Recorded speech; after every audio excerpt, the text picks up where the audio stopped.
our children learning about God, learning about Jesus, and living it out loud. But truth of the matter is, they're all, in some way, shape, or form, facing a level of seduction from the enemy and the world in general, uh, to dip into the waters of those that are worldly, that are secular, those that are agnostic, those that are atheist, those that are new world, new age.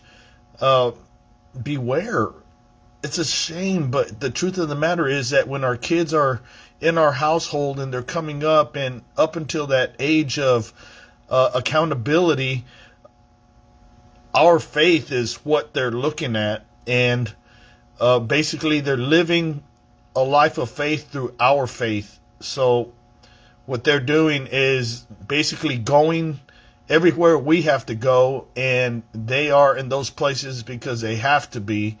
And so when the time comes that they leave from under the cover that us as dads and moms provide for them in their faith walk, in their life, the world hits them like a seducing event.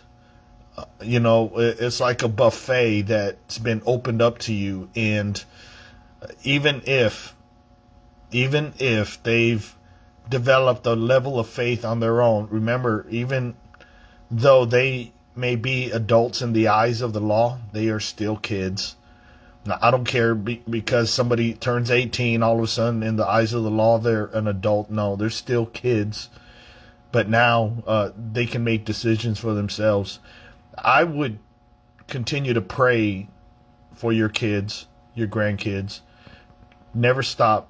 Keep praying for them, because when that time comes, they need to develop a faith of their own. The question is, do they have faith or not? Will they partake in that buffet, wander in the wilderness? Because each of us has in some level. And that is where our testimony and our witness comes from, right? Because your story is your own and nobody can ever take it away. But my hope is that you use it for the glory of God on the backside of it, should you survive it. That's just it. If we make it out on the other side. Because the Lord continues to want us, but so much of the world rejects him. He hasn't moved. He hasn't changed. It's us that move away, and he's always there. So be careful. Look out, because our kids are immersed into so many things. We can never be with them 24 hours a day. So ask questions. I mean, I ask mine questions all the time, and I tell you what, I know and you know, kids are masters of deception. My heart is that they would be convicted if they're lying to me. I would pray and hope that they know their father's heart. They know their father. I love them. I'm broken for them so often. I want them to experience what I've experienced, but without the taskmaster of experience being the harsh teacher, I would hope that they see all the life that we've lived together and the pain and suffering that we've already gone through with other things in life, that they would not run toward the same thing. But it is like that electrified light that you turn on your porch, and the pretty blue light, I'm afraid they're still going to fly toward that light. Now, if they get zapped, I hope they make it out of it. That's where prayer comes from. That's where locking arms in that spiritual world, when you're called to pray and you don't know why you're praying, but someone needs you in prayer, be obedient. Go and pray, because somebody else has been called to that divine appointment as well. And pray it through, and then the release comes so that you can go about your day. But be obedient to that. And I want to encourage all of you, here we are. We've made it. And I understand that our young people have different challenges.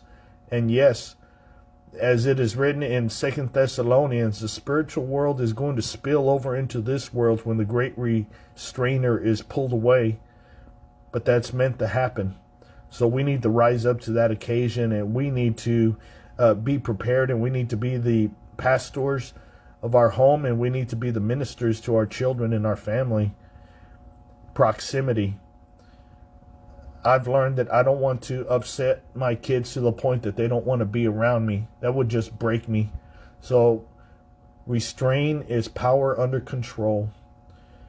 I tend to try my very best to let them know that I care and I love them without being angry. That's a hard thing, because it angers me that they would want to run off a cliff just because everybody else is. Well, this is Carlos, and I'm reading out of Ezra 9:10 through 15 this morning. It's a real eye-opener. It was written in the Old Testament not to give up your sons and daughters to foreigners or to the unclean, because they bring their practices and it floods your home. Be careful, everybody, and get into God's word this morning. May it strengthen you, and may we edify each other as we come together again. God bless. Goodbye.